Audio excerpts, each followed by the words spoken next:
In the spring of 2019, Sterling Playmakers asked audiences to join us in Chinkapin, Louisiana for Steel Magnolias, the beloved dramedy by Robert Harling. Join us for a reunion with our cast and crew and hear stories about the production for a behind-the-scenes look at community theater. Yeah, so, well, the show it wasn't too challenging because most of it is accessories for like a hair salon, right? And nail stuff, and then I got to make a couple things, which was fun. I made the poster for the Christmas parade, and I made a wreath out of hair curlers, and then I got to make some of the stuff that we hung on the Christmas tree because Jordan's character, made like Sleep. which Jordan made, and then there were some baby Jesuses that we put on the. I found these little molds of baby Jesus that you apparently bake into bread. It's a tradition in certain cultures, and for king cake. Okay. Yeah. Okay. Oh, all right. And then I spray painted them gold. And we hung them on the tree. But one of the most challenging props was, so there's a scene where Weezer comes in with a bag of tomatoes to hand out. No, that damn tomato. The tomato. And garden weed. And so splat tomato. So I have a prop tomato, here's a prop tomato. And if it's hollow. And I guess one of these directions, I don't know who had this idea, but Weezer was going to toss one of the tomatoes onto the floor. And so I get a text from Jimmy one night, and he's like, we need a real tomato.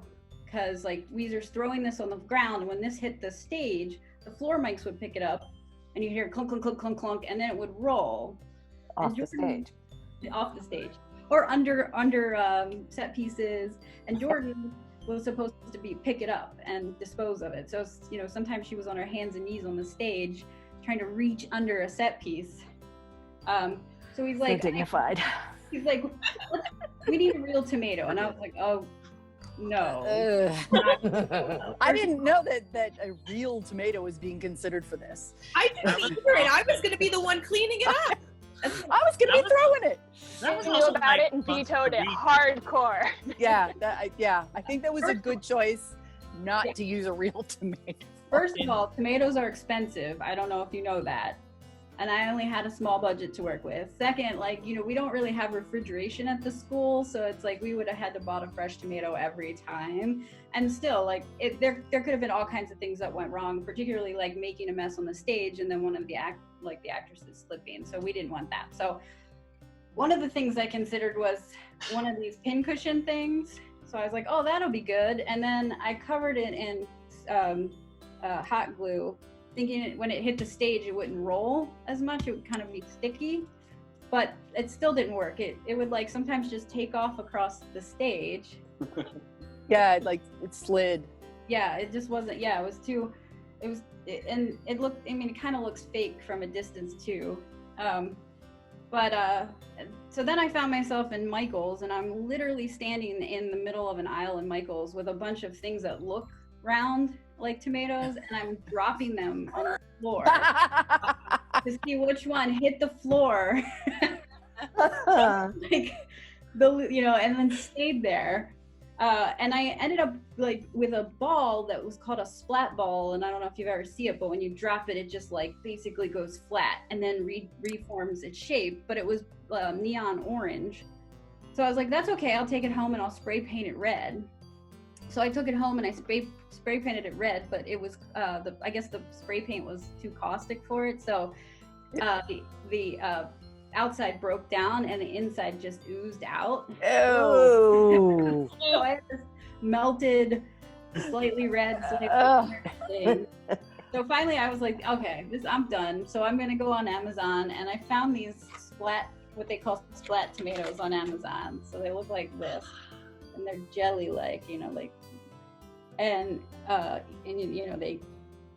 they're very and so when it hit the stage, it would literally just go flat, and then it would take a few seconds and it would regain shape. They were very fun to watch, It actually. was, yeah, the funniest thing was like the audience reaction. Every single time you could tell that they were like, what just happened? And then they would laugh. So we like every night backstage, we would just wait for that tomato to hit. And then like, cause I worked backstage as well. And so we were, and then you'd hear the audience just kind of like giggle. People would come up to me after the show and be like, what was that? I have to explain the whole story. Someone did ask me if that was a real tomato at one point. I think it was Kathy Bellucci or something. She's like, did you throw a real tomato on the stage? And I said, no. No. No. I had to make orange juice in the dark and lemonade in the dark. Yes. And then one of my other favorite stories from backstage was like, we forgot to set the coffee carafe in the very beginning of the show. Like, so the coffee carafe should have been set before the curtain opened, and we forgot to do that. And we realized that a little too late because the house was already open. The people were already coming in and taking their seats. So we approached Jordan, Abby, the stage manager, and I approached Jordan, and we were like, is there a way you can carry it on? Because it was kind of necessary for the first scene, because you were supposed to clear, Jordan, you were supposed to clear all of that or grab some more. And we were like, can you somehow get it over there? And she's like, I know. Like, there's no way I can walk all the way across stage and like make it look natural. So Abby and I, it was supposed to be set on stage left, and there's like a little teeny tiny alcove, and we climbed back there, the two of us, and we were like in this like little space, and I got this coffee carafe, and we like kind of looked out, and then I just went, stuck it on the table, pulled my arm back, and like we took off. So I don't think anybody in the house noticed, but if you were out in the house, you would have just seen my arm come out from the curtain. Aubrey. Pop the carafe down. I know who saw it. Aubrey, I see all. But it was there when the curtain Yes, it was. I just have to mention one of the props that was mentioned because I find it hilarious. So the Christmas tree was our tree. And this year when we put it up, there was a spoolie still on it. And that spoolie lives on the tree forever now. Excellent. Really? Aw. Yes. I still have all of them somewhere in my room, and I swear I'm gonna find them, and then one day you guys are just all gonna get a spoolie in the mail. So if I randomly ask you for your address, it's going. So, Mr. Technical Director. Yes. Joe, that's you. Hi. So, what was your inspiration for your set design? Well, when I first talked to Jimmy about this, we had this whole vision of blush and bashful everything. Then we realized that we wouldn't be able to see Shelby. She'd just be a floating head in front of a big pink wall. She's wearing that pink top. Right, and so then we were like, well, pink is more Shelby's thing, and this is all set in Truvy's, so we'll have to figure that out. So, some time goes on, I'm looking and looking and looking for some kind of beautician's chair that isn't gonna be just like this cheap thing, because Truvy's not cheap. No. Yeah. Like, she might be a little trashy, but she's not cheap. You. And I come across this chair on like Let Go or something like that. I hate that chair. And this guy was either closing or completely remodeling his salon, and he had this horseshoe-shaped Perfect for this chair. It was perfect, and then the colors came to life.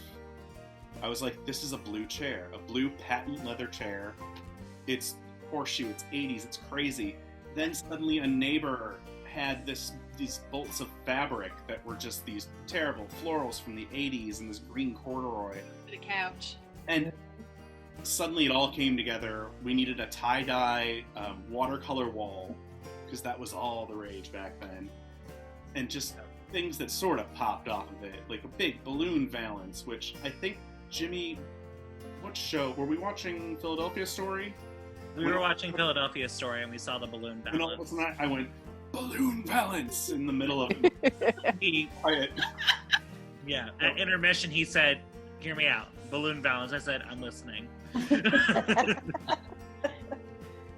And yeah, everything just started coming together once the walls went up and we had our like basic set, and we started getting all the paint up there and the chair, and everything just kind of fell together from there. We wanted to have Easter eggs. We wanted, just stuff up there that was personal to each character. That was nice of you to ask us to. Yeah. And even though that was only for us, because most people couldn't make those things out, Right. like the picture of Super Jesus at Nell's station. Yeah, Super Jesus, that was a fun picture to find. Yeah, that was Joe's idea from the get-go of everything. Yeah, so it was just really about making the salon feel like home. And It was, and it still is. yeah, and I got to do some cool paint effects, which went into the next show. So, yeah, that was fun. I doubted that paint effect. I fully acknowledge. I looked at it when it was about halfway done and said, no, it's not going to work. And it was done. And I said, just kidding, it's great. Well, I have to say that as a stagehand, because I was working, as a stagehand as well, and like that set, nothing moved. Nothing moved in the set. The only thing we moved were props, and we would literally just sit backstage and like lay on the floor because there was nothing to do. Well, one night the wreath moved during the show. It fell off the door. Yes, I remember that. I remember that. And I'm like, Anil, do you get that? She said, sure. And then she's like, God bless her. It took her a minute to get it back up, right? She had to finagle. Next time I should have asked backstage before I figured out. I'd be like, how am I supposed to work with this prop? Because I don't know. It's technically not mine. I don't know what I'm supposed to do with this prop. If it falls, pick it up. But yeah, we would just sit on the floor back there, all dressed in black. I also can confirm this fact because I was backstage while they were laying down many times. Yeah, me I would too. find a sliver of light and try to read a book. Now, were they laying down because they fell? Saw because that. they slipped on some beads? The beads. It was the beads. All the beads everywhere.